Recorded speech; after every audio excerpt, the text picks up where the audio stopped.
જય સ્વામિનારાયણ. મીઠી મધુરી વાત 22 બે બગડા વચનામૃત મધ્યનું 16 ચાલે છે. શ્રદ્ધાવાન, એમાં શ્રદ્ધાની વાત ચાલે છે. ખાસ શ્રદ્ધા હોય તો એને વિષય જીતાય છે.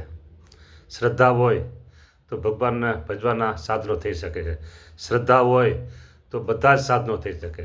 શ્રદ્ધા હોય તો ભગવાન ભજવામાં કાંઈ વાંધો પડે નહીં. મેન શ્રદ્ધા જોઈએ.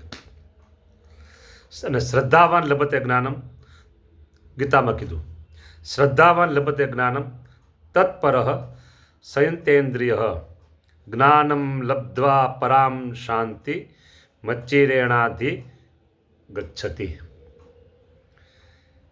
એ શ્લોકનો એમ અર્થ, નિયમમાં છે ઇન્દ્રિયો જેના ને શ્રદ્ધાવાન એવો જે પુરુષ તે જ્ઞાનને પામે છે.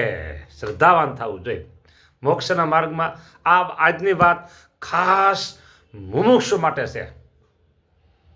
મુમુક્ષુ કેવા કોને? તો જેને આ છેલ્લો જન્મ કરીને ભગવાનના ધામમાં પહોંચી જવું છે. ભગવાનના ધામમાં પહોંચી જવું છે એમ નહીં. ભગવાન સ્વામિનારાયણની મૂર્તિનું જે સુખ છે ને એની પાસે સમુદ્ર નાનો પડે, બહુ નાનો પડે. જો જે કાંઈ બોલાય છે ને, જે કાંઈ બોલાય છે ને એ વિચારપૂર્વક બોલાય છે. આવેગમાં બોલાતું નથી. હા, કીધું ને સમુદ્ર નાનો પડે. વિચારીને બોલ્યો છું અને શાસ્ત્રના આધાર સાથે બોલ્યો છું. શાસ્ત્રમાં ખાસ નિષ્કુળાનંદ સ્વામી અને વચનામૃત ઠેક ઠેકાણ વાત આવે છે. ભગવાનની મૂર્તિનું સુખ, એ સુખને જે પામવું હોય એને માટે આજની વાત જોરદાર છે. જો શ્રદ્ધાવાન, જો શ્રદ્ધા હોય, અતિશય શ્રદ્ધા હોય, તેને વહેલી સાધનની સમાપ્તિ થઈ જાય છે. સાધન બધા પૂરા થઈ જાય પછી એ ભગવાનની મૂર્તિનું સુખ, મહારાજની મૂર્તિનું સુખ લીધા કરે. હા, અને મન શ્રદ્ધા હોય એને અનેક જન્મ થાય. આગળ વાત થઈ ગઈ કાલે અનેક જન્મ સંસિદ્ધ થતો યાતિ પરામ ગતિ. બરાબર. પછી ગુરુચરણતા સ્વામી પૂછ્યું કે જ્યારે મંદ શ્રદ્ધાવાળાનું અનેક જન્મ કલ્યાણ થાય તો ત્યાં સુધી રહેતો હશે ક્યાં? એ ક્યાં રહે ત્યાં સુધી? અનેક જન્મ સુધી. તો મહારાજ કહે સુંદર દેવલોક. સુંદર દેવલોક. દેવલોક કીધું તો વાંધો નતો, પણ સુંદર દેવલોક, બોલો ગહન વાત છે. એનો રહસ્યાર્થ ટીકા વચનામૃત, રહસ્યાર્થ વચનામૃત, રહસ્યાર્થ વચનામૃત. હા, એ બરાબર.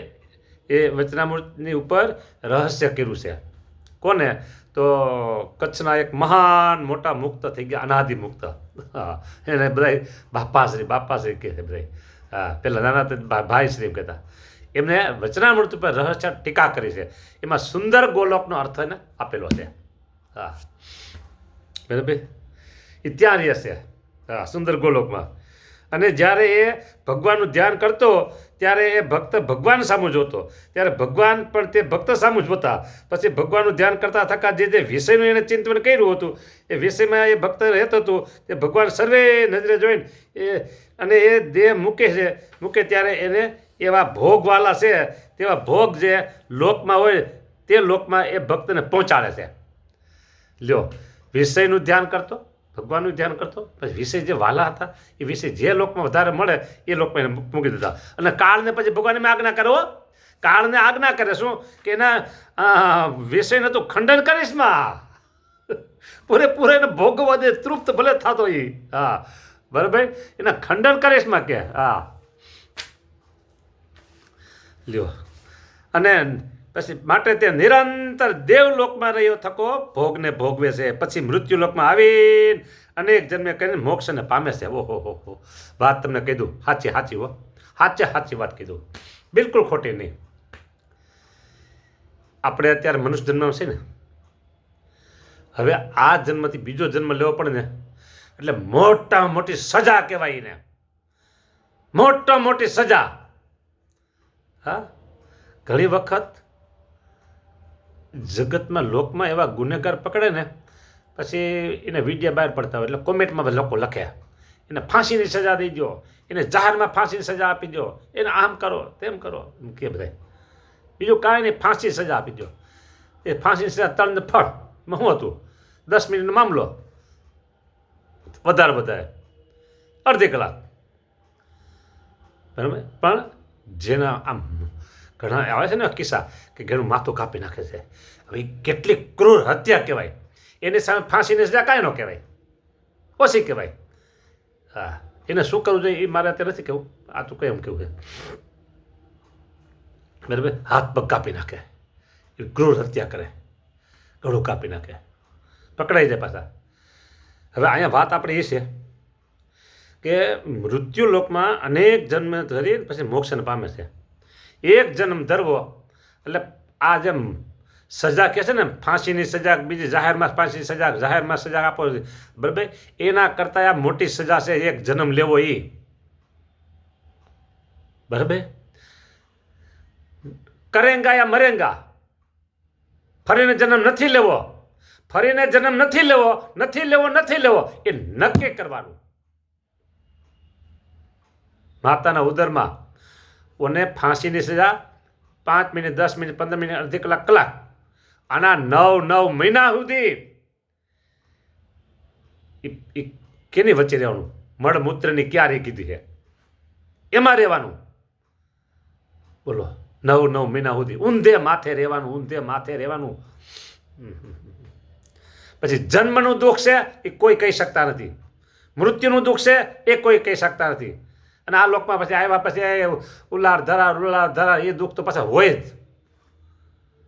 એટલે બીજો જન્મ આપણે લેવો નથી એ નક્કી કરવાનું છે. આ વાત ખાસ મુમુક્ષુ માટે છે. હા, ભગવાન તો કીધું એને વિશે વાલા હતા, સુંદર દેવલોકમાં મૂકે અને પછી ત્યાં પહોંચાડીને કાળની માગના કરી દો, એના વિશેને ખંડન કરીશ નહીં, ભલે ભોગવે ખાતા પેલા. હા, આ કેવું છે ખબર છે?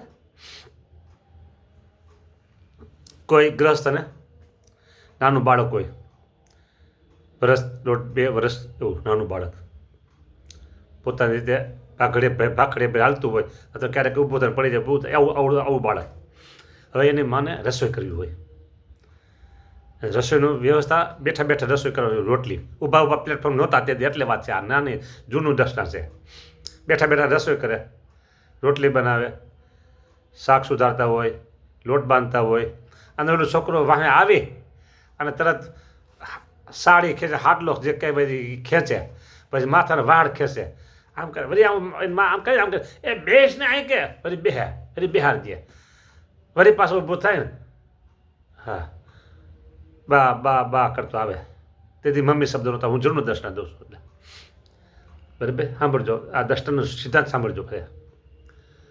પછી એની માં બહુ કંટાળે ને પછી 2-3 રમકડાને આપી દે અને આખું બિહાર દે. પછી રમકડા રમ્યા કરે અને એની માં રસોઈ બનાવી લે. હો, એ રમકડા રમતો હોય ને ત્યાં હમ જોઈએ નહીં, ભલે રમતો અને પછી બાળક ભૂખું થાય ત્યારે બા કરતો આવે. તેથી મમ્મીનો જન્મ નહોતો હજી થયો.